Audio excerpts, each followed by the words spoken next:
In a time of genius and a time of blood, a bastard child grows into a man. Servant of kings, survivor in a land of assassins, he builds an extraordinary legend in a place where life is cheap. Skilled in the mechanisms of war and the workings of power, he creates the timeless masterpiece, the brilliant invention, and survives another day.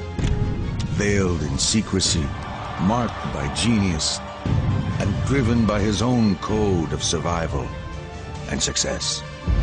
A man for all seasons, and a mystery for the ages.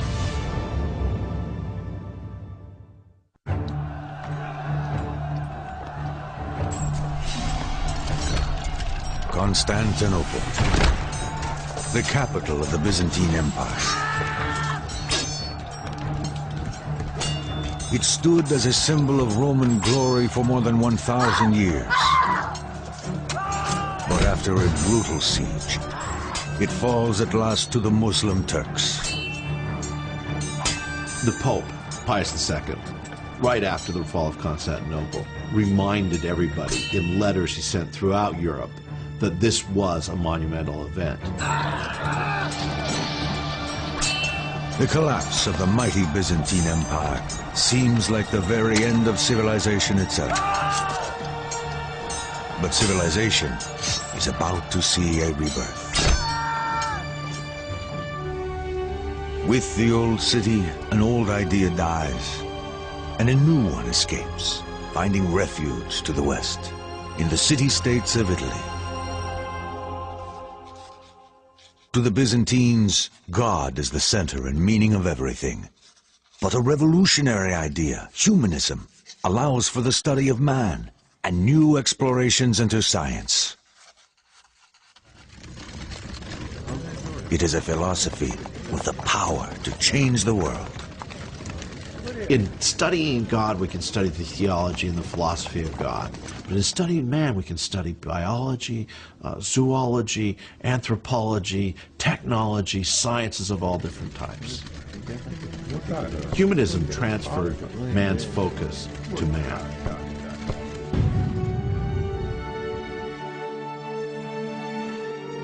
In the city-states of Italy, humanism ignites a new age. The Renaissance, heralding an explosion of new ideas, new inventions, and new discoveries. It is a time like no other. It's a nice time to be born as a really brilliant person.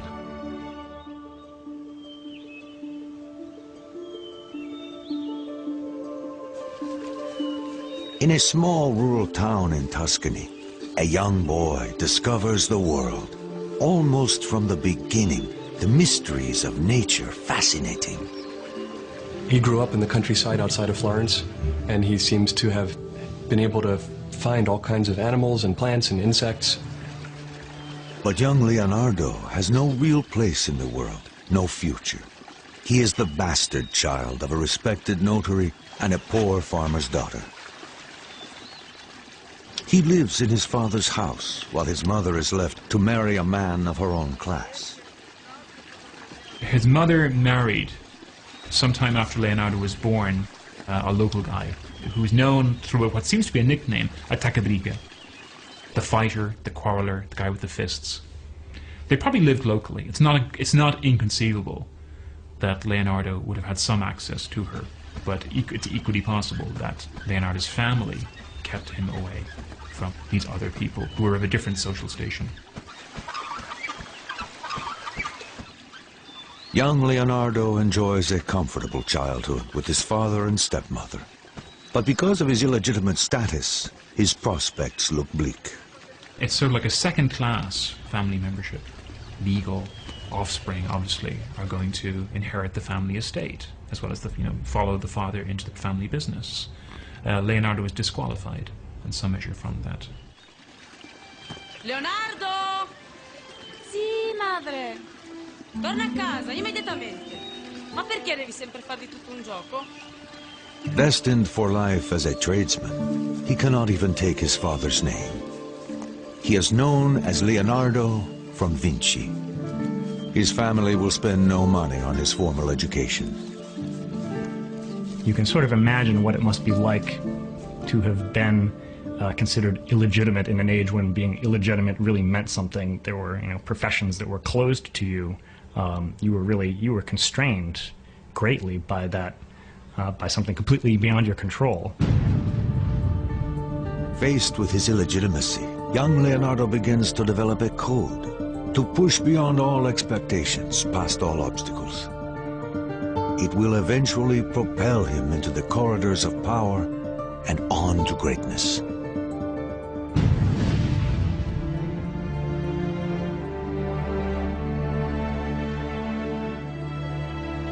In his teens, Leonardo moves with his father to Florence, a city driven by perilous politics. In this thriving place of commerce and beauty, one family stands at the center. A family whose importance to Leonardo will grow as he matures. The Medici. The Medicis are in charge of Florence because they were the bankers early on, and they gained control of Florence. And even though it was a republic and somebody should be voting for them, they controlled all the votes. The Medici, rich and very powerful, are the most important patrons of the arts in Florence. Yet in spite of their power, the Medici bankers can never rest easy. Assassination is common, as rival banking families compete for the city's wealth.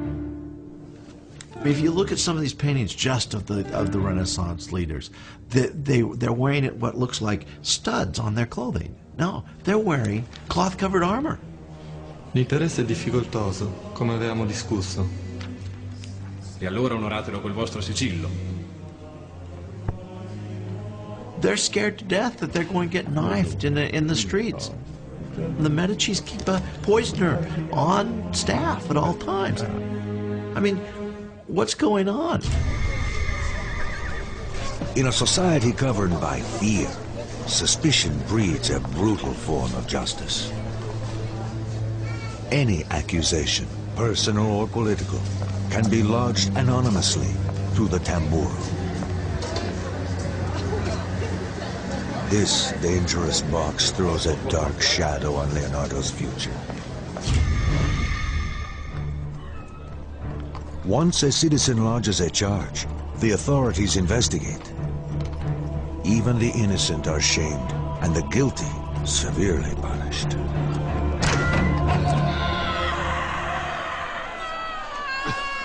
The sight of dead bodies executed in public is commonplace in a city like Florence, as it is throughout Italy. Leonardo lives in a time and place where life is cheap, particularly for the lower classes. He knows he must break free of his bastard status and earn a respectable position in society. And that means membership in the guilds. Florence is a city that is officially governed by the guild. It's been that way since the end of the 13th century. The government of Florence is drawn from the most powerful guilds. The guilds are professional trade unions, but most are closed to a bastard like Leonardo. It seems quite clear that he didn't have any kind of formal schooling, which would have been the norm if he had been a legitimate child of his father rather than the illegitimate son that he was. For Leonardo, it is difficult to gain entry to even a lower non-professional guild. His one hope rests in his talent and the help of his father's well-placed friend. Tu devi essere Leonardo. Ti stavo aspettando. Tuo padre pensa che hai del talento. In 1468, when Leonardo is 16, his father sends him to Andrea de Verrocchio, a highly regarded Florentine artist.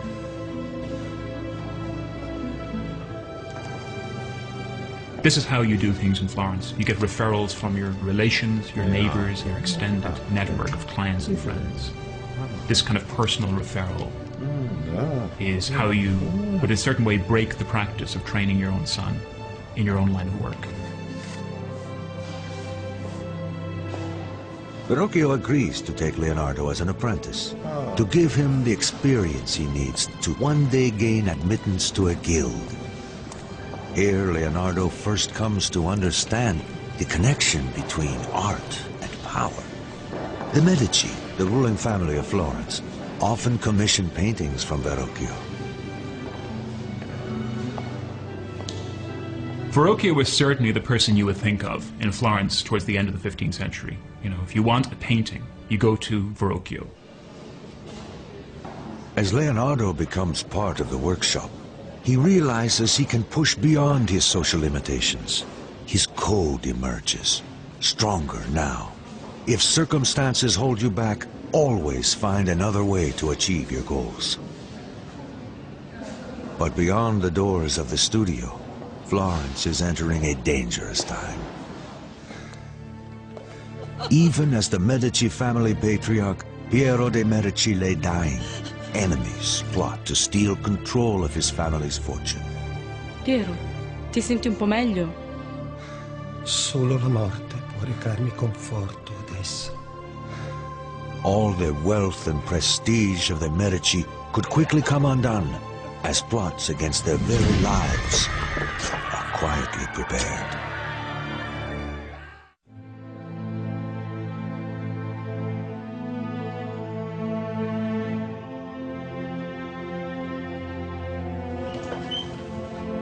As young Leonardo da Vinci arrives in Florence to establish a career, Florence finds itself at the brink of violence. The ruling family of Florence gathers at the deathbed of the patriarch, Piero de' Medici. Great danger awaits his son Lorenzo, only 20, as the rival banking family, the Pazis, plot against him. Questa è la mia ultima volontà per te, Lorenzo. Devi guidare questa casata e guidare Firenze. Nessun altro può farlo. Devi stare attento, molto attento. The Pazzi and Medici problems were problems of business. We don't think the business might end up in murder. Maybe not the business outside of the underworld or the Sopranos or something along those lines, but this is what was happening. If you were a leader, your life was in danger. The Pazzi family hungers for the Medici's power and wealth. They will do anything to seize it for themselves.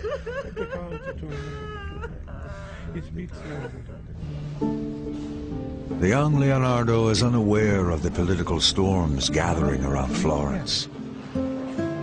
Though he will never meet them, the Medici will exert a profound influence on his young, ambitious life. In the studio, Leonardo works on, his code driving him to learn all he can, to excel beyond his teacher's expectations. His notebooks reflect the demands he makes on himself. The painter must develop all his skills, because there is no self-respect in doing one thing well and another badly. The Verrocchio workshop is active in all kinds of media, has command of technologies of different kinds. Not just painting, but painting on ceramics, marble sculpture, sculpture in bronze, other metallurgical enterprises, like the casting of cannons, the casting of bells. He joins Verrocchio at a crucial time. The maestro grapples with an incredible technological challenge. One of the things Leonardo would have seen in Verrocchio's workshop is the design and then the completion of a globe placed on top of one of the most important buildings in Florence. Saranno 2 tonnellate di rame dorato e deve essere bilanciato alla perfezione. Ma come, maestro? The construction of the 2-ton ball and the engineering required to hoist it to the top of the Duomo will rival the completion of Florence's grand cathedral dome itself. It will be made of copper, gilded with amalgam of mercury. You couldn't call the riggers and have them come do it for you. You had to do it all yourself from memory with the skills you had learned. So he picked up an enormous amount of not only artistic training, but practical engineering training and mechanical training, just being part of the studio. Leonardo studies the Cara Granda, or Great Hoist, which will lift heavy objects to the peak of the dome and the swiveling crane at the top. This early exposure to mechanical engineering will have great influence on his later inventions. In Verrocchio's studio, Leonardo sees how his talent might allow him to escape the limitations of his bastard origins, and he is about to have his first taste of the world he aspires to.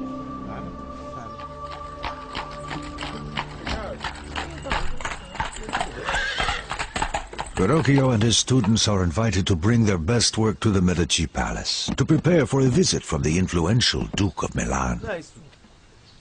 According to 16th century Italian biographer Giorgio Vasari, Leonardo has already distinguished himself. The greatest of all Verrocchio's pupils was Leonardo DaVinci, who, beside beauty and grace, had a power of intellect that whatever he turned his mind to, made himself master of. Leonardo, portalo a me! In the grand house, the young men will see how wealth and beauty come together in the homes of the very powerful. An inspiring lesson for all of them. But the arrival of the Duke of Milan provides an even greater inspiration for Leonardo. As the Duke, the patriarch of the Sforza family, parades into Florence, Leonardo watches from the cheering crowds. Like Leonardo, the Duke is an outsider with no pedigree, and yet he is at the pinnacle of power. The Sforzas in Milan, they are actually the descendants of condottieri, of mercenaries, who at a certain moment in time moved from being hired soldiers into actually marrying into the political lineages and then actually coming into control of Milan. Leonardo cannot help but be inspired. In the Duke, he sees a man who has overcome his common origins, achieving influence and success. To do the same, Leonardo knows he must use every advantage he has. He was supposed to be extraordinarily handsome, very concerned about his looks, always dressed very well, supposed to be enormously strong. They said he could bend horseshoes with his bare hands. People just immediately liked him when they met him because he had this kind of undefinable quality to him that made people be attracted to him. And that's also a quality that is described in Leonardo's art. Though it is too early for Leonardo to know it, his fate and his future will hinge on the Sforza family as he uses his charisma and his talent to build a better life.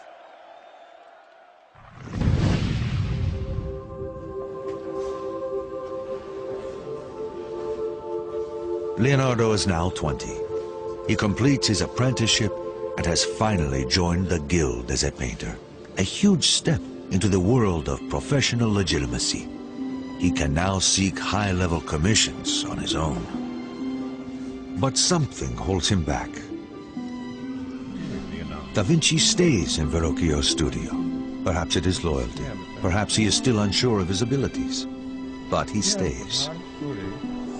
The advantage there is he doesn't have to go out and set up by himself.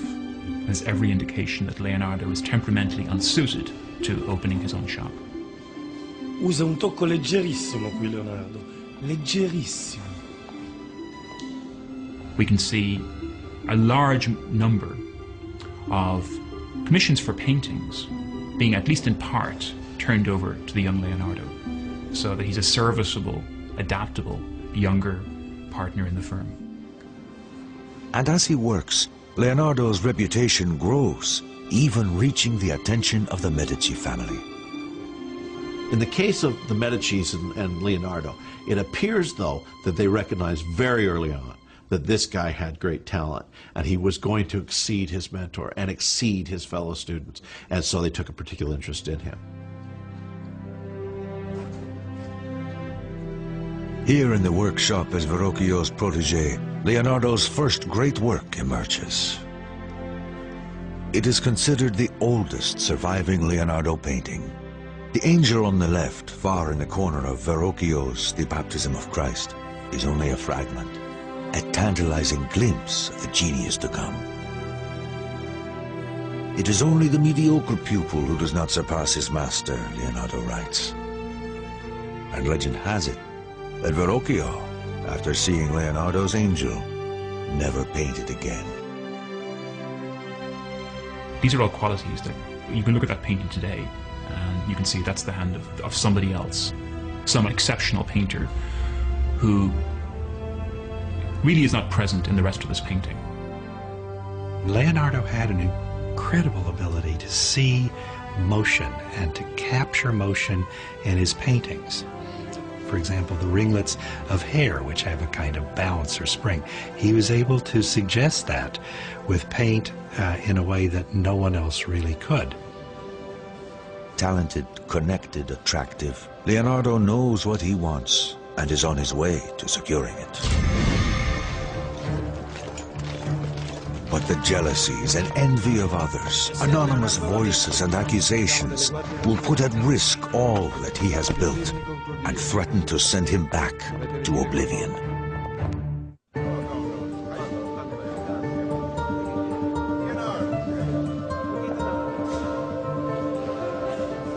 In a little more than a decade, Leonardo da Vinci, at age 24, transforms himself from the bastard son of a notary to a legitimate artist recognized by the Medicis, the most powerful family in Florence.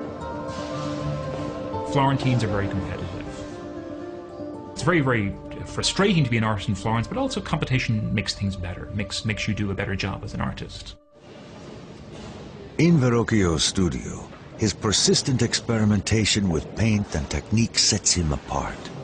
This commitment becomes a vital part of his code, a way to push ahead of his competitors who are better educated.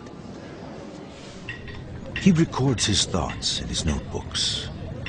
I know that I am not a man of letters. Experience is my one true mistress, and I will cite her in all cases. Only through experimentation can we truly know anything. Leonardo sets up this opposition between authority, which is transmitted through books, and people like himself, these maverick figures who operate outside normal professional boundaries, who investigate, who take things apart, see what they're made of, to see how they work. A man of unusual sensitivity, Leonardo cherishes nature and will not eat meat, refusing to be a tomb for other creatures. To him, nature is the ultimate machine, and he holds its mysteries in respect and awe. He spends his life trying to discover how it works. The movement of clouds and water, the mystery of birds in flight. Science, nature, mechanics, Leonardo pictures them as one entity, to be captured through his creative life.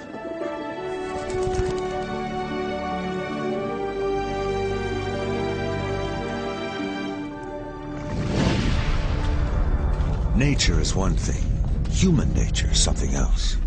The success that has lifted him above his bastard status has also earned him envy and resentment. Dark forces move against him. Oblivious to any danger, Leonardo throws himself into new experiments to understand the nature of light and shadow. He examines the fall of candlelight on fabric and how the human eye records it. His notes reveal the importance he places on these studies.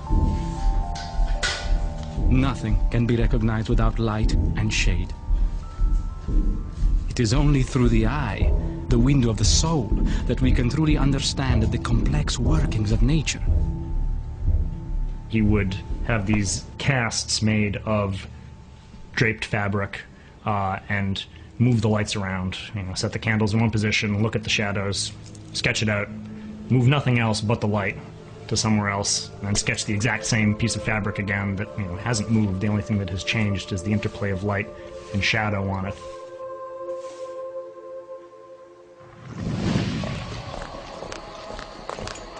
But in 1476, envy and betrayal catch up with him. Born in the hands of the Night Watch, the dreaded secret police of Florence.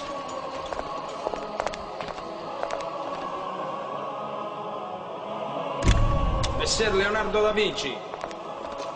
Siamo delle guardie notturne. Siete accusato di crimini contro Dio. Dovete venire con noi. At 24 years old, Leonardo is anonymously accused of sodomy with a 17-year-old male prostitute. For repeat offenders, there could be prison terms and execution.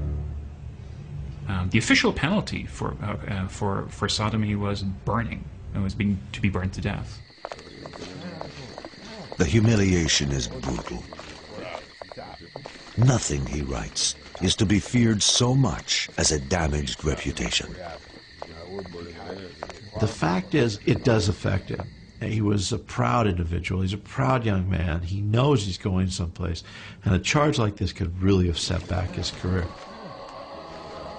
But at the trial, no evidence is brought against him. No witness is presented. The charges are dropped. The cruel act of an anonymous enemy. But dark days are just beginning in Florence. Political storm clouds gather as deadly forces move against the Medici. Florence is nearly surrounded by the territories of the Pope, which extend south to the city-state of Naples and north to Ferrara.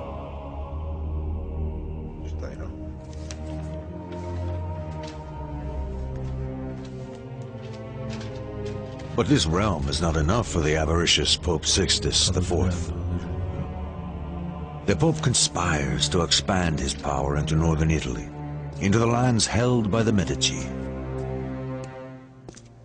To break the Medici stronghold, Sixtus finds an eager ally in rival banker Francesco de Pazzi. Ed io, Francesco de Pazzi, presterò a voi I soldi necessari ad estendere le terre papali. The Pope transfers his accounts into the coffers of the Pazzi family bank. But the Pazzi want more than the papal account. They want the Medici out of the way. Forever. The Medicis needed money in their banking system. The Pazzis needed money in their banking system. And when the two of them were vying for what little amount of money there was in Italy that was not already spoken for, that's when problems occurred. And that's when we get to violence.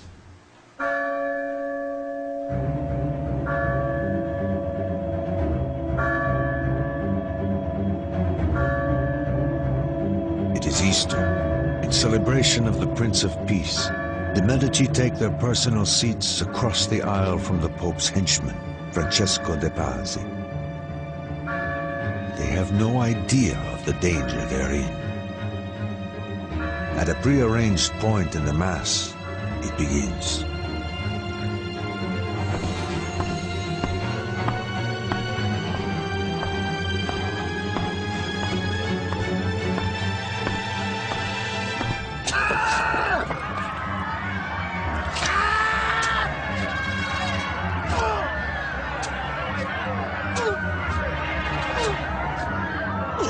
Young Giuliano de' Medici gets stabbed savagely 19 times and bleeds to death on the cathedral floor.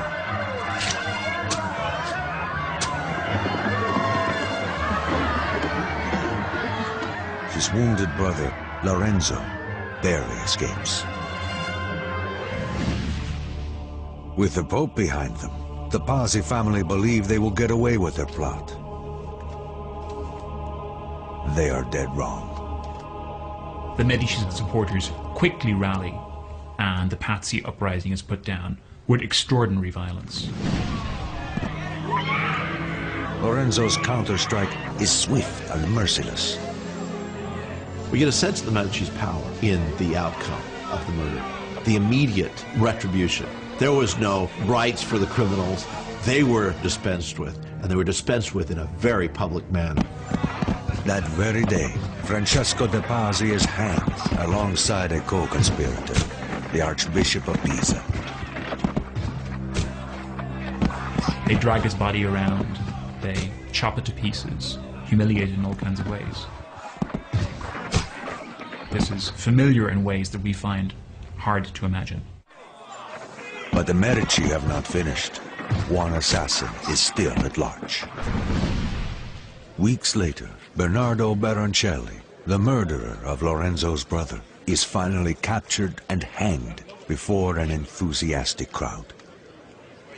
Leonardo da Vinci is there. Here's the young Leonardo drawing this hanging corpse and writing underneath who it is and exactly what he's wearing. That's one of the first things we have of Leonardo. Leonardo makes the famous drawing of Baroncelli hanging on the gibbet. The bodies of condemned criminals is commonplace in a city like Florence, as it is throughout Italy. Violence and murder taint the very air of Renaissance Italy, and it will continually color Leonardo's work. Two messengers race to Florence, carrying deadly news. The Pope has excommunicated Lorenzo de' Medici in retribution for executing the Archbishop of Pisa.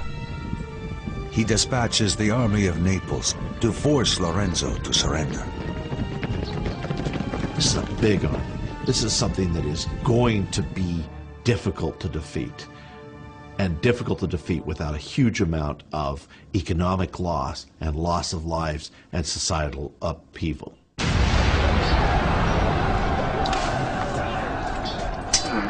The Republic of Florence faces annihilation.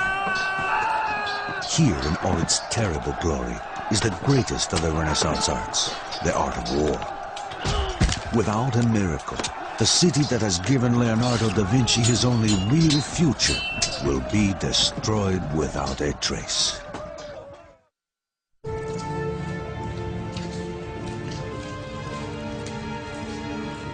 Messer Leonardo da Vinci. Arrested on trumped-up sodomy charges, Leonardo da Vinci endures a damaged reputation. And then Florence itself is thrown into danger as war erupts with Naples. To punish the Medici for the execution of one of his archbishops, Pope Sixtus sends King Ferdinand of Naples to invade Florence and attack the smaller Florentine army. The Florentine forces, mostly mercenaries, fight with the sustained violence of professional killers. But the more powerful army of Naples quickly take the upper hand, smashing into the Florentine forces with unforgiving savagery.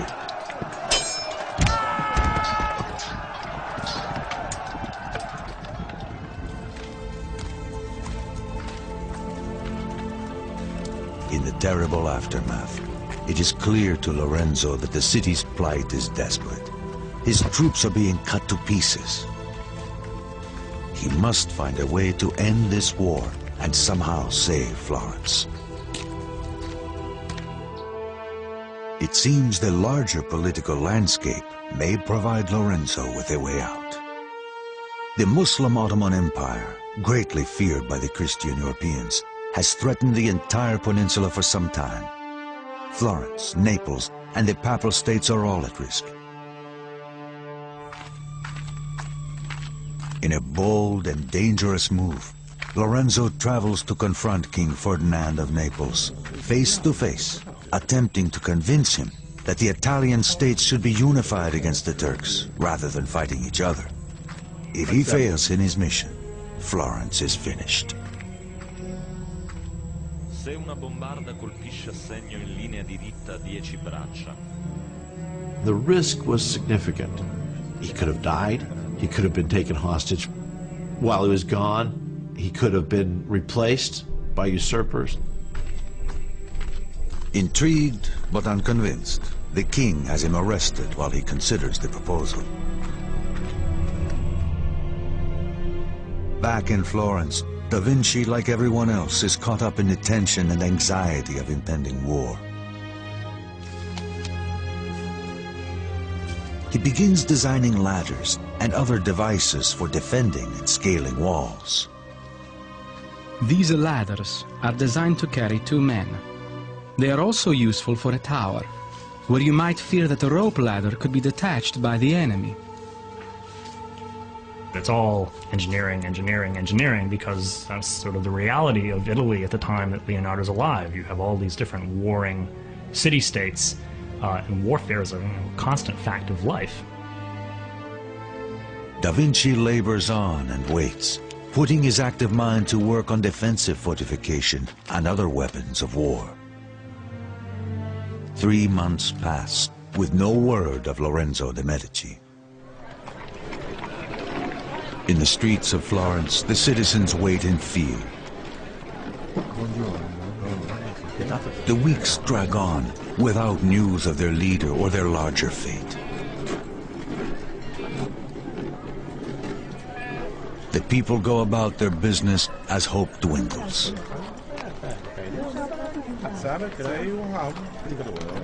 The Medici dynasty and Florentine independence seem doomed.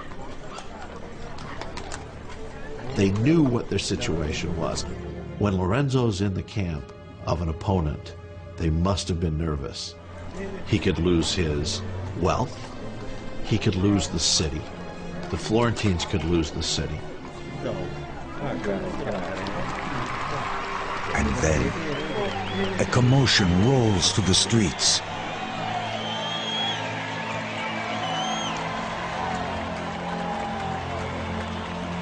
In triumph, Lorenzo returns, having convinced King Ferdinand of Naples to end the war. The crowd celebrates his courage and statesmanship. Lorenzo the Magnificent has pulled Florence back from the brink.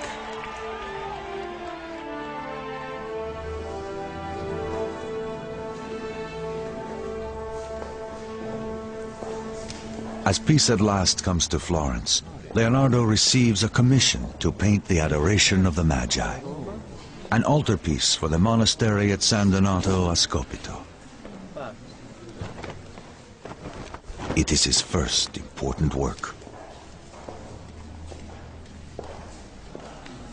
We have the Adoration of the Magi treated like nobody has really conceived this event before. Among the turmoil of figures that are surrounding the kind of serene Virgin and Child, this frenzy of devotional attention, there are rearing horses. It's a turmoil of men and horses. He forms the composition almost in a square, with a triangle made up of the Virgin and kneeling kings. But here, Leonardo is using the body of the horse to invest his composition with dynamic motion and energy, the sense of frenzy, the sense that this is almost like an apocalyptic event in the incarnation. Tantalizingly, some scholars think the standing figure of the young man on the bottom right may be a self-portrait of the young Leonardo. The work is considered an overture, a first statement of Leonardo's great work to come. But it doesn't go well. After devoting extraordinary time to the underpainting, he leaves it unfinished. His notebooks suggest his reason. To conceive an idea is noble. To execute the work is servile. Somebody who's intensely curious, restless, doesn't like to stay at one thing. The point at which something's ready to be finished is the point at which it's no longer interesting. He was much more interested in the natural world, in the mechanical world, and only painted occasional paintings when he seems to have had a cash flow problem.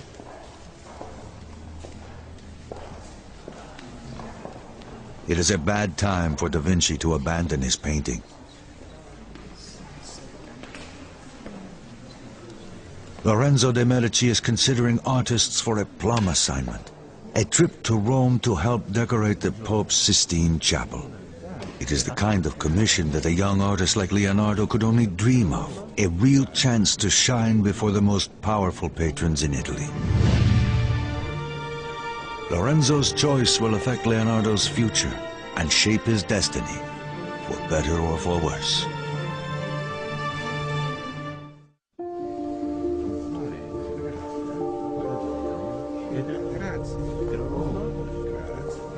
Even as word of Leonardo da Vinci's talent spreads, he appears to lose interest in his career. An important commission is not completed. Clients grow angry. And when Lorenzo the Magnificent chooses his finest artists to send to Rome, Da Vinci is not selected. The Adoration of the Magi is one of the great masterpieces of the High Renaissance, and yet Leonardo was unable to finish it, and some believe that he had conceptualized the end of the painting in his mind, and that was enough for him, rather than actually going to the brush and doing it physically. And so he found himself in lawsuits a number of times because he couldn't finish his work. He cannot deal with the ordinary conditions of production, of clientage, of contract, supplying works to deadline according to a patron's specifications. He didn't finish anything. Psychologists today have names for these things. Perhaps he was ADD. Perhaps he was obsessive compulsive. Maybe he was anxious. Maybe he was depressed. We don't know exactly what his ailment was, but there seemed to be something afflicting his mind. It seems that Da Vinci's greatest gifts, his restless imagination and endless stream of ideas, complicate his drive for success. Again, circumstances hold him back, and he must find another way to achieve his goals. You're not really sure he wanted to be an artist. That was his inroads into the court life and into the patronage life. But when he gets there, he almost kind of leaves it behind. Unsatisfied with painting, Da Vinci decides it is time for a change. His code demands that he find another channel for his ambition. He needs a fresh start and new opportunities. And so he travels to Milan. As the most northern of the Italian states, Milan is the most vulnerable to foreign invaders. And so it is heavily militarized, a center for weapons production and military technology.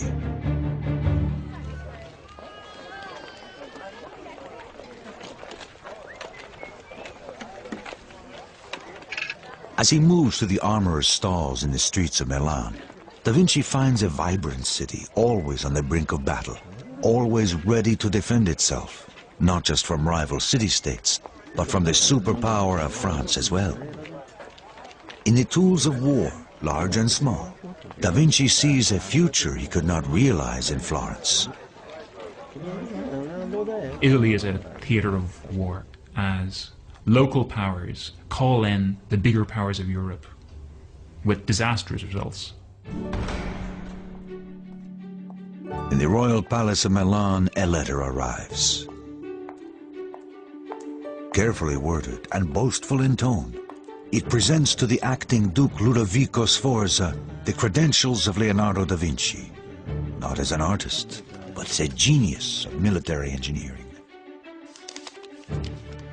I have plans for extremely light and strong bridges, adapted to be most easily carried. I have plans for making mortars, easy to transport, and able to fling small stones, almost resembling a storm, and creating smoke terrifying to the enemy. Where a bombardment of cannon might fail, I can make catapults and other machines of marvelous accuracy and not in common use. Da Vinci's designs are visionary. His covered assault car is an improvement of an earlier well-known idea, but it will take 400 years before the concept is realized as the modern tank in World War I. Da Vinci describes the machine in his notes. I will make covered chariots, which will be impervious to any body of men-at-arms who try to shatter it when attacking the enemy with artillery. The real innovation is its mobility, hand-cranked by men or horse-powered. The cranks attached to horizontal wheels, geared to the 4 driving wheels. Close examination shows that Da Vinci's design, as drawn, would have the drive wheels turning in opposite directions, an error, or a means to confuse an enemy that might steal his designs? We have a repertoire of drawings made by Leonardo showing savage-looking instruments of warfare, chariots with scythes that, you know, slash through the flesh of an enemy army. It is an improvement on the old Roman-style chariot by adding an upright lantern gear with 4 huge scythe blades mounted above, like a curved blade helicopter.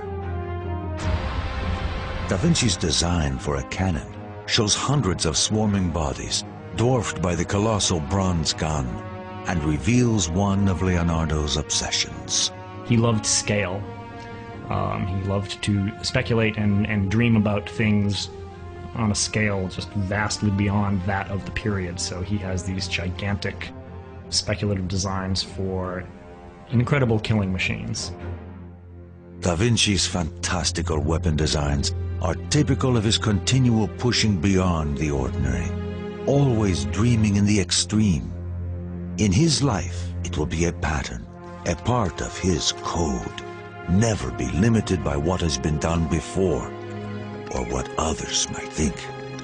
He certainly sells himself as somebody who has secrets, somebody who knows the technology of military engineering, making guns, making weapons.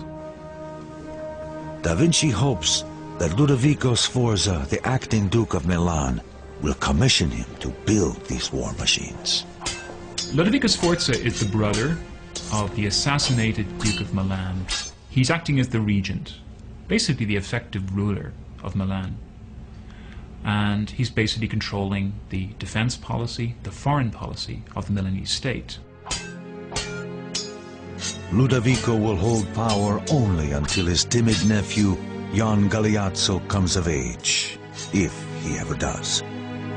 Tu scegli, adesso vai pure, ho degli affari da sbrigare. I think everybody expects that the one thing that Ludovico really wants is the Dukedom of Milan. He's prepared to go to extraordinary lengths to get it. But the armies of kings and the cruel uncertainty of politics will overturn Ludovico's dreams of glory and everything that Da Vinci has hoped for.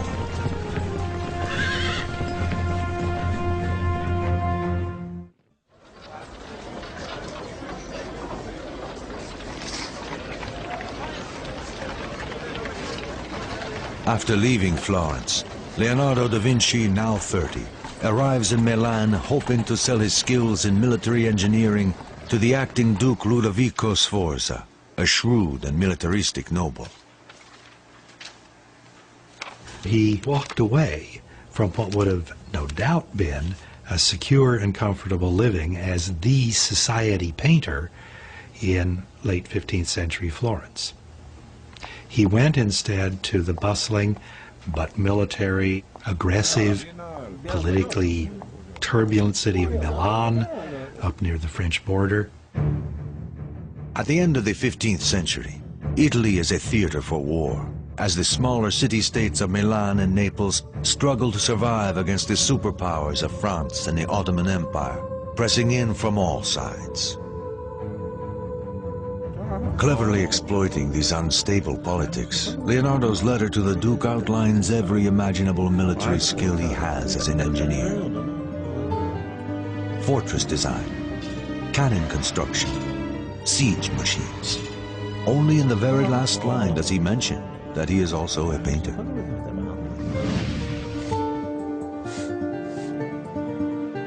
Unfortunately, Da Vinci must set aside his excitement about military designs. The Duke needs a portrait of his mistress.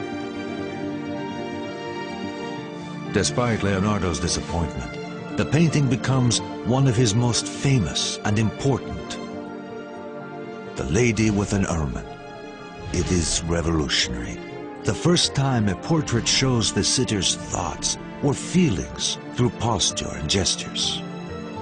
This relates to a series of interests being pursued by Leonardo about the motions of the mind. You know, as the mind moves, so the body expresses the motions of the mind. Or as Leonardo would say, that's where the movements of the soul make themselves most manifest. Her head turns to the right, as if distracted by something to the side. The animal as well is tense and alert. Again, Da Vinci's code pushes him to tackle new ideas. He's almost obsessive in his quest to want to know as much as possible about what he's interested in while he's interested in it. Sforza, the grandson of a mercenary, and Da Vinci, the bastard son of a notary, depend on each other to increase their social standing. Guardate da questa parte adesso, signorina Gallerani. È un piacere posare per voi. This is not what he came to Milan for, but he is experienced enough to know that power and opportunity are always close companions. And the enormous Sforza family ego soon presents that opportunity.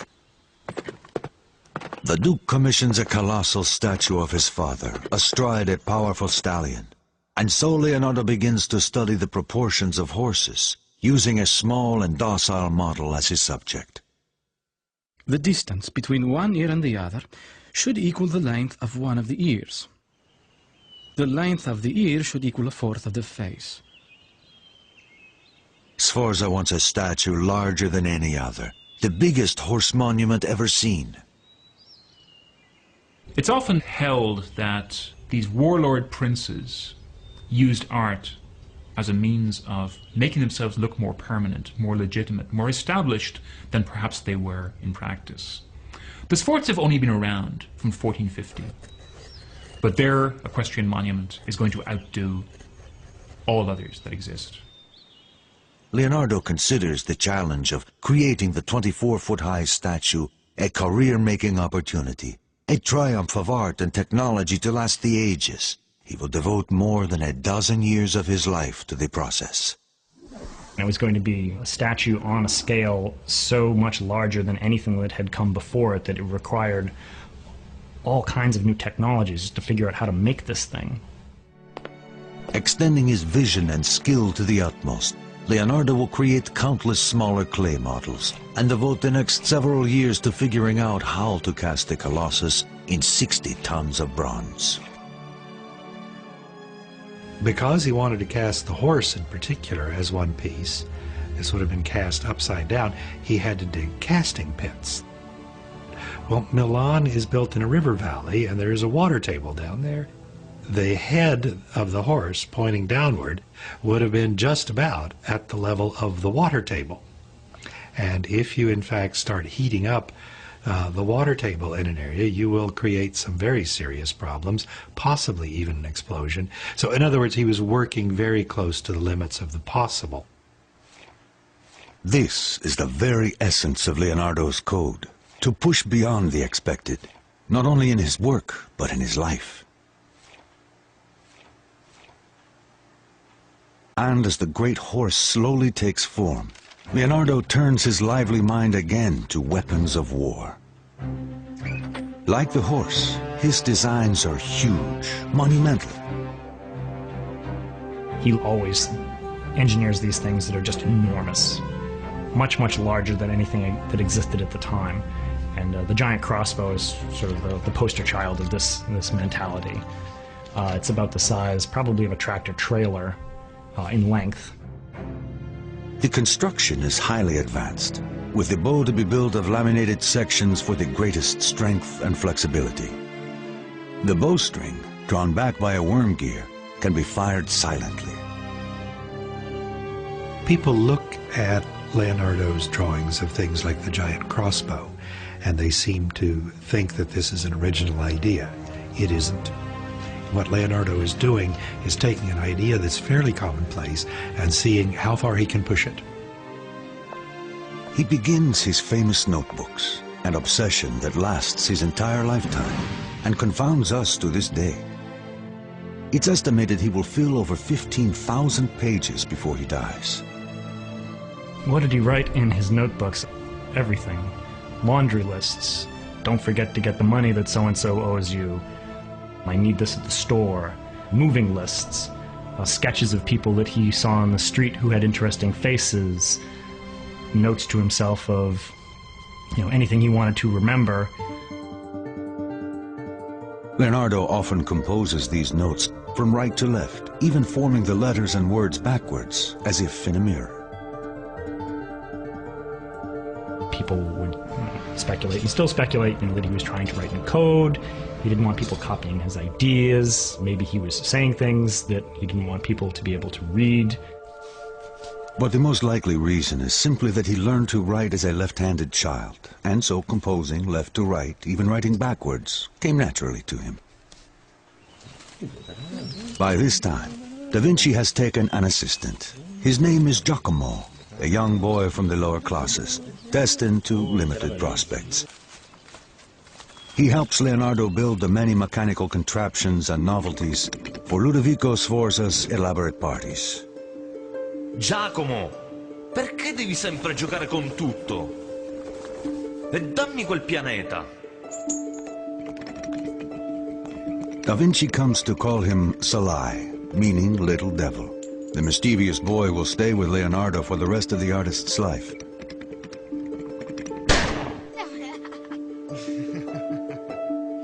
And Salai's name will appear in Leonardo's notebooks more than any other. Salai will be with him on one of the most important days in Da Vinci's life.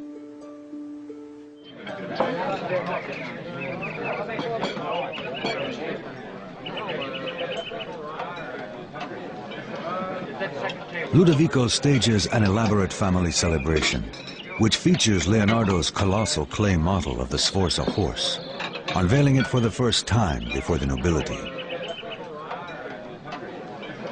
The Sforza horse was supposed to be the largest cast statue in the world that was going to, sort of trumpet the glories of the House of Sforza, and also probably secure Leonardo a lifetime position in the court there.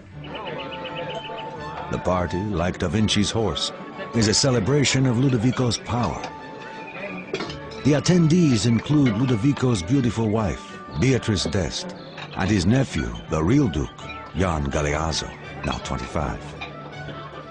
It's become quite apparent that young Galeazzo Sforza has been sidelined by Ludovico, his uncle, who really has designs on the duchy for himself. Jan Galeazzo will never assume power.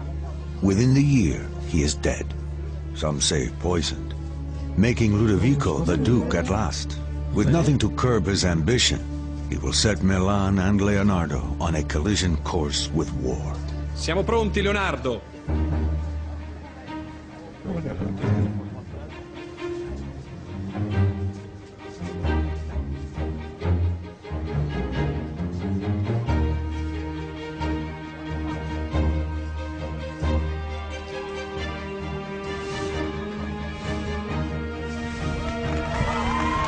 Via il telo! In the end, it is all about status, influence, the magnificent Da Vinci horse, and Ludovico's dangerous ambition.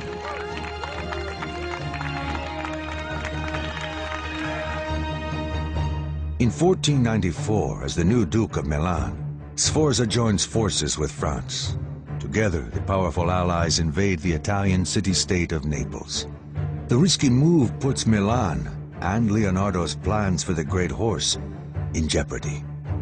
It came down to the necessities of the day, being that there was very little metal, and the Duke of Milan had the choice of casting cannon or giving this metal to Leonardo to make a statue. He chose to, do the expedient thing and actually look to his own defense. With war on the horizon, the 60 tons of bronze set aside for Da Vinci's great horse is melted in the furnaces of Milan and poured into cannon molds. Leonardo remains stoic. As His Excellency's mind is occupied elsewhere, the arts are put to silence. Of the horse I will say nothing, because I know the times. The Duke, still eager to establish a great legacy for the Sforza name, gives Da Vinci a new commission, a religious mural for the court church Santa Maria della Grazie, to be decorated with his family coat of arms. it will become one of the world's great masterpieces. But to the priest's consternation, years pass with no sign of completion. Maestro Leonardo, quando pensate sarà finito? Ho solo bisogno di mettere una faccia a Giuda. No, fermo lì. La vostra sembianza sarà perfetta. Leonardo spends more than 3 difficult years on the mural, a complex and beautiful rendering of Christ's final meal with the apostles. It is called the Last Supper. Revolutionary for its time, Leonardo's painting captures the dramatic moment when Jesus tells his apostles, "One of you will betray me." In his writings, Leonardo describes how the gestures and faces of the apostles convey such intense distress. One twists the fingers of his hands together and turns grim-faced to his master. Another, with hands outspread, showing the palms, shrugs his shoulders. Da Vinci's attention to human response reveals his obsession with science. He mastered anatomy, he was a master of geometry, he mastered perspective, and by utilizing all these sciences, Leonardo could create an art that was scientific in a way. Painting was a source of knowledge, just as geometry was a source of knowledge. But in the Last Supper, Leonardo pushes his scientific approach too far as he experiments with his paints, incorporating oil, which proves incompatible with the plastic base. So he decides he's going to try a new technique at drying the fresco, and it doesn't work. In fact, it destroys much of what he has labored to do. Within decades, dampness in the wall begins to disintegrate the oil-based paint. But Leonardo will not be there to see it happen. France, Milan's former ally in their war against Naples, now has a new king with a new goal, the submission of Milan. Leonardo is about to lose his patron, his security, and everything he has struggled for.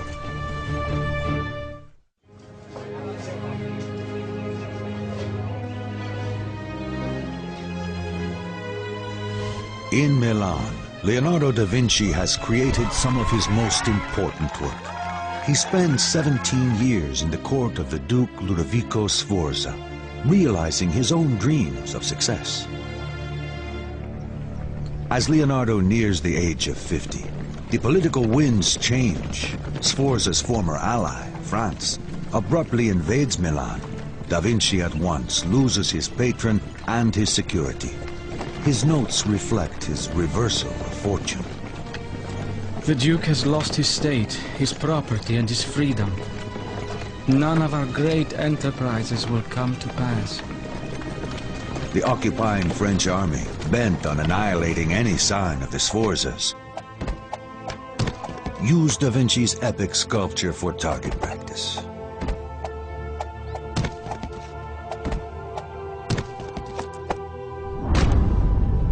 It was a symbolic act. It shows how closely these equestrian monuments were identified with the power of a certain ruler. Then secondary, it was a great work of art. But first of all, it was a symbol.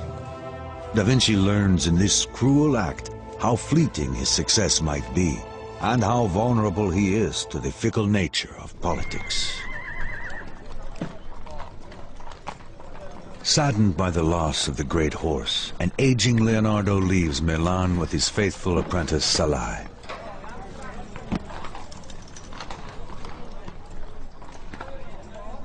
All his work must be left behind. The shattered horse, the Last Supper, all abandoned.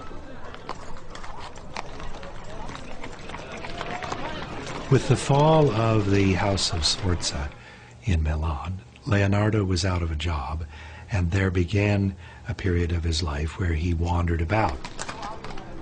His notebooks reflect his state of mind. Patience protects against misfortune as warm clothes protect against the cold. The warmer you dress, the more powerless the storm. In the same way, increasing your patience in the face of great wrongs renders them powerless against your peace of mind. His travels take him to Venice, now threatened by the growing power of the Ottoman Turks. Perhaps here he will find a market for his innovative weapons and fortifications.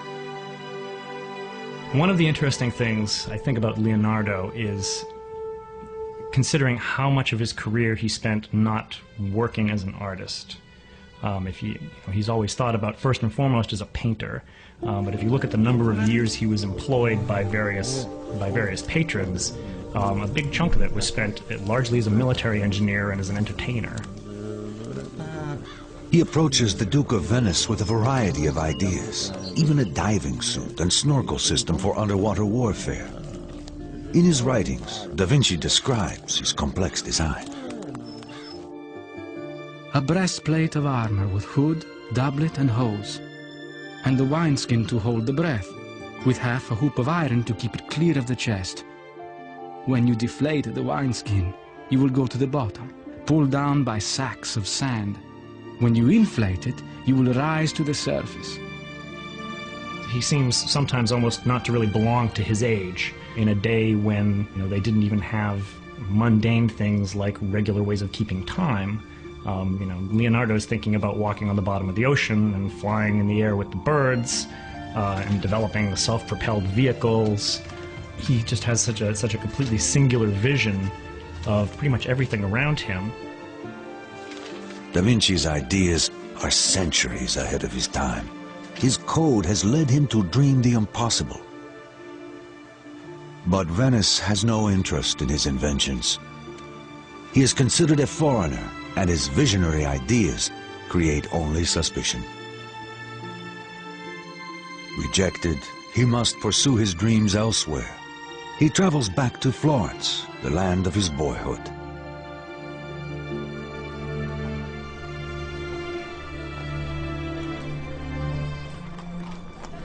It had long since come to my attention that people of accomplishment rarely sit back and let things happen to them. They go out and make things happen.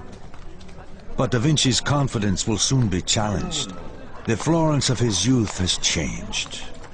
Though he is still recognized as a great artist, someone newer and younger has captured the city's imagination. His name is Michelangelo Buonarroti, a brash young artist of only 26 whose talent is astonishing. Leonardo despises him. Artists of the Renaissance were extremely competitive with each other and with themselves. Tough, disheveled, and arrogant, Michelangelo defies Leonardo's expectations of the courtly artist. In his notes, Da Vinci voices his disgust. The sculptor's face is covered with paste and all powdered with marble dust, so that he resembles a baker. His house is dirty and filled with chips and dust of stone. With the painter, it is just the opposite. Well-dressed, sitting easily in front of his work and moving a very light brush. His home is filled with music, unspoiled by the pounding of hammers.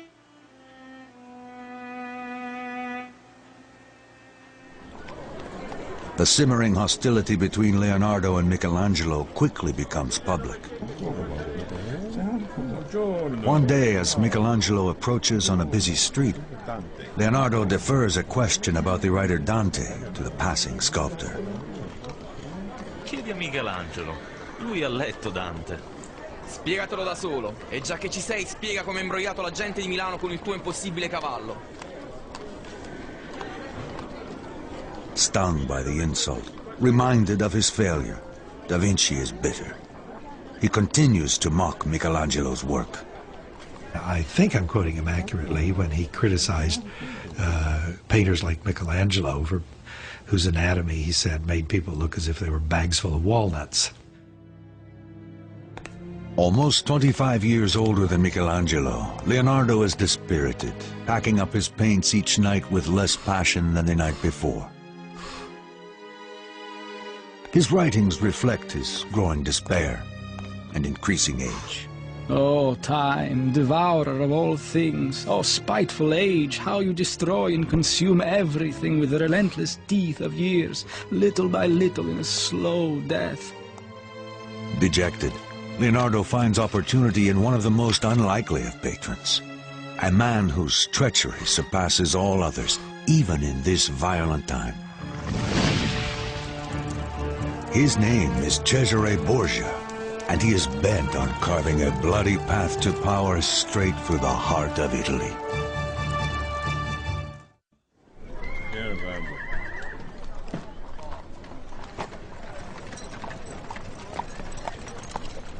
Having lost the work of 17 years, a disheartened Leonardo da Vinci eventually returns to Florence, only to find himself challenged by a much younger rival, the great artist Michelangelo. His notebooks reveal that even in the face of all this, his code demands that he push on. Obstacles cannot crush me. Every obstacle must yield to stern resolve. He whose gaze is fixed on a distant star will not falter.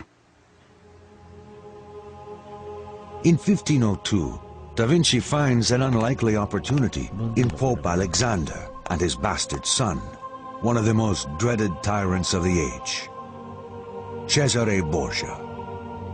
Cesare is accused at least of murdering one or two of his sister's husbands and lovers, and maybe his own brother. Cesare himself is portrayed by some as being the devil incarnate, by others as being this great leader. Borgia personifies the corruption and hunger for power that has come to define the papacy. He is ruthless in his attempt to consolidate his father's empire, hoping to one day claim it as his own. One by one, the cities of Romagna and northern Italy fall to Borgia's papal army. Hungrily, he sets his mark on an ever-widening area.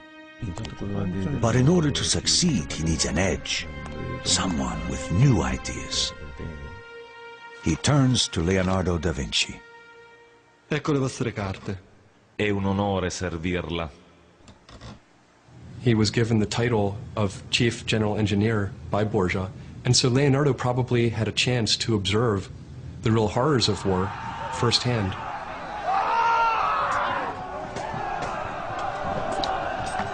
The villages of northern Italy become Borgia's slaughterhouse as his mercenary armies move to expand the holdings of his father, the Pope. Borgia has been described as one of the cruelest men in Italian history, and in fact Borgia was the subject of Machiavelli's book The Prince as the model warlord who could achieve this unification of Italy. The death of the innocent means nothing to Borgia, as he seizes whatever he desires. He makes a reputation as a man of extraordinary cruelty, pragmatic, intelligent, and deadly. Da Vinci serves his patron well, supervising the building of defensive works, towers, trenches, and weaponry. He is finally given the opportunity to pursue military designs, to practice the art of war. For Borgia, Leonardo's greatest skill lay in his unique bird's-eye view map, a key to success in battle. By handing these maps to Borgia, Leonardo was enabling this warlord to run his troops through the night and arrive ahead of time at the battle and have a chance to win. And so the relationship between Leonardo and warfare is very complex. Da Vinci and the ruthless Borgia work well together, each with a complex mind, each actively ambitious. In the mechanics of war and the subtleties of power, Leonardo excels. This may be one of the things that Leonardo is never given credit for. He seems to know the political winds, and he seems to blow quite nicely with them. And he fits in very well with Cesare's court. Although Borgia's savagery is well known to Da Vinci, the violence suddenly becomes more personal when Borgia orders the brutal execution of 3 captains. One, Vitellozzo Vitelli, is a friend of Da Vinci's. the artist is repelled. His writings reflect his growing doubts. Truly man is more savage than beast, for our brutality exceeds theirs. We live by the death of others. He finally decides that even animals, they kill for a reason. Human beings, it becomes part of their nature, just to kill.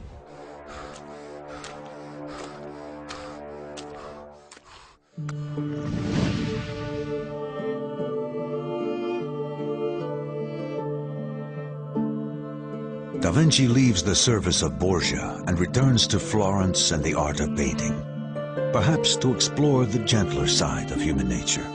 There he begins the one work for which he will always be remembered. No, non ridete. Sorridete. È divertente ma non isterico. Pensate cose dolci. Pensate al vostro amante. Giusto. It is called the Mona Lisa. No one knows who she is, or if she even existed at all. As he paints, Da Vinci keeps her amused with music and entertainment.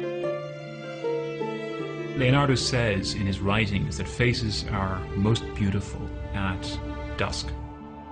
He captures this effect by using transparent films of paint, a technique which is later called sfumato, which means kind of literally smoking, kind of a smoky effect. You can see it in these almost invisible transitions from light to shade, which are so enigmatic and so incredible that anybody could paint that with brushes. It's really a great display of virtuosity.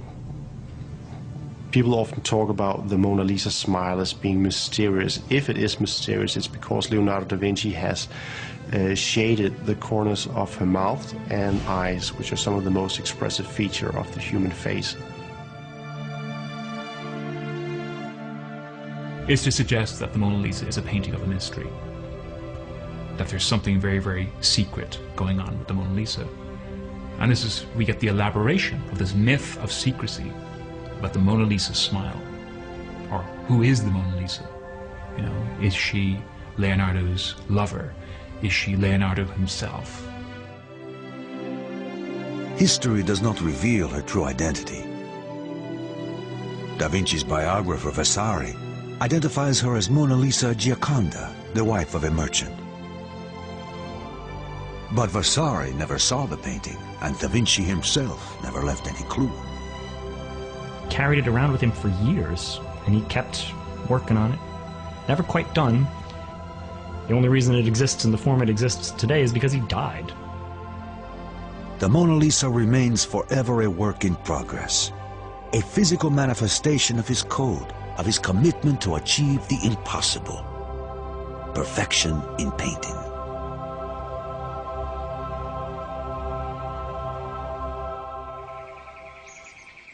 Never satisfied, Leonardo's restless mind continues to ponder the world around him. One of his greatest obsessions is the mystery of flight. I mean, in a day when there is no stop-motion photography, he was able to look at birds in flight and actually see that birds don't just flap their wings up and down. It's a very complicated sort of figure-8 motion of the bird's wing tilting and coming up and turning and pushing down with every single beat. He uses his knowledge of engineering to design machines that he hopes will be capable of flight, and he makes a bold prediction. There shall be wings for man. If it is not accomplished by me, then it will be someday by some other. He adapts a child's spinning toy into a design for a hovering apparatus, using a helical screw rather than a rotor as modern helicopters do. He creates bat-winged flying machines whose wings would flap like a bird with an elaborate framework, one that even includes a rudder-like flight control. There is a legend that he tried to actually fly a machine and that the machine crashed and someone broke a leg in this attempt.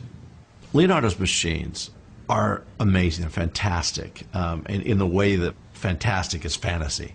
Maybe they didn't work, but they mean so much as far as the mind is concerned, as far as his actual ability to think beyond the box.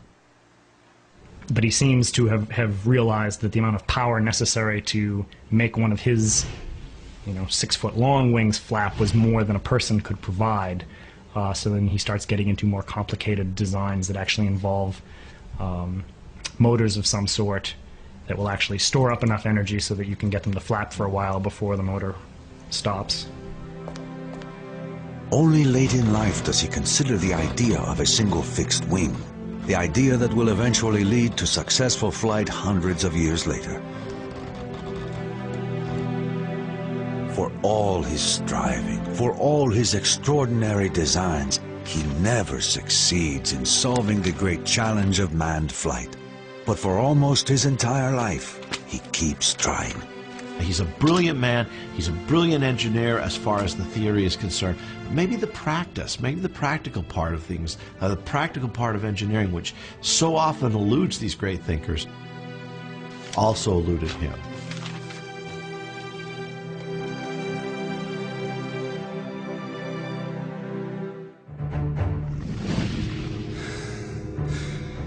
Despite Leonardo's frustrations with engineering, it is with a far more complex machine that he achieves his most remarkable success.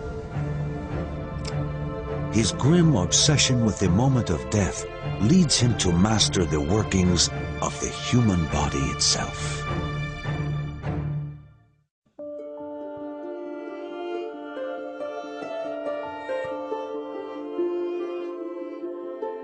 Leonardo da Vinci, now 53, has been working on the most recognized and celebrated masterpiece of all time, the Mona Lisa. He will keep working on it and keep it with him until the day he dies. His obsession with both artistic perfection and technical precision leads da Vinci in a surprising direction.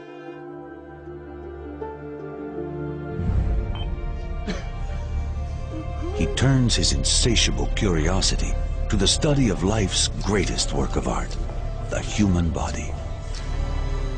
He was interested in anatomy from an early age, probably from his time in Verrocchio's workshop, where artists in Florence were encouraged either to perform dissections, autopsies at a medical school, for example, or they were encouraged, if not to perform them, then at least to observe them. Always fascinated with the human body, he studies the mysteries of death at the hospitals of Santa Maria Novella. Dicono che abbiate vissuto 100 anni. È vero?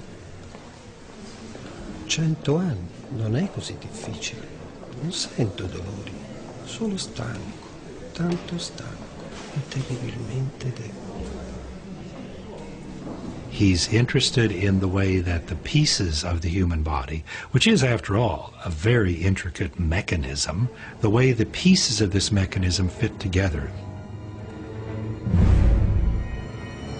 Within hours of the old man's death, Da Vinci descends into the cavernous morgue to dismantle nature's ultimate machine. We might be surprised that Leonardo's dissection of human corpses wasn't frowned on by the church of his time. That seems, though, to be more of a modern concept and modern prescription. Here, he will make an astonishing discovery, centuries ahead of its time. I conducted an autopsy in order to determine the cause of such a peaceful death, and found that it was caused by the failure of blood flowing into the artery that feeds the heart and other lower members, which I found withered and shrunk. In 1507, Leonardo makes history's first description of arteriosclerosis by comparing the circulatory system of the elderly man with that of a child's. And we have to try to imagine 500 years ago what it would have been like to work on an autopsy without the benefit of good lighting or good preservation of the material. The smell must have been awful. Under challenging conditions, Leonardo invents an entirely new way of seeing. Later, his cross-sections and exploded diagrams will profoundly influence the modern method of visualizing anatomy and machinery. His code, like the man himself, becomes mature. experimentation continues to be the primary engine in his effort to achieve what no one else could. I am inspired by the urgency of doing. Knowing is not enough. We must act on it. Being willing is not enough. We must do.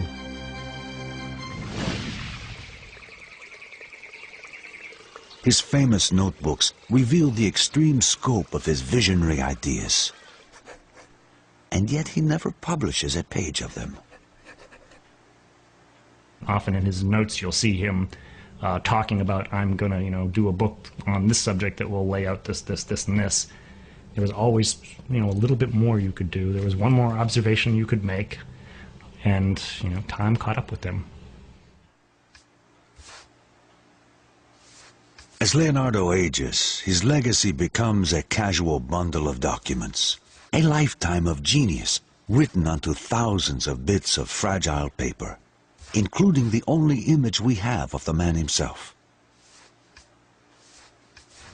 There is one image of an old man that's commonly attributed as being a self-portrait, but we don't know. It's completely untitled. It's just a sketch among, millions of other sketches that he did. And what I think is interesting is the extent to which that Leonardo is completely lost to us. Toward the end of his life in 1517, King Francis I of France, a great admirer and collector of his work, invites Da Vinci and his two assistants, Salai and Francesco Melzi, to live on his royal chateau in Clos. Leonardo got his last job, which is essentially being court genius to the King of France. He didn't really have much in the way of responsibilities. The King of France just wanted him as an ornament. The king names Leonardo da Vinci favorite painter, engineer, and architect. Si sta facendo tardi, maestro. Possiamo continuarlo nel mattino.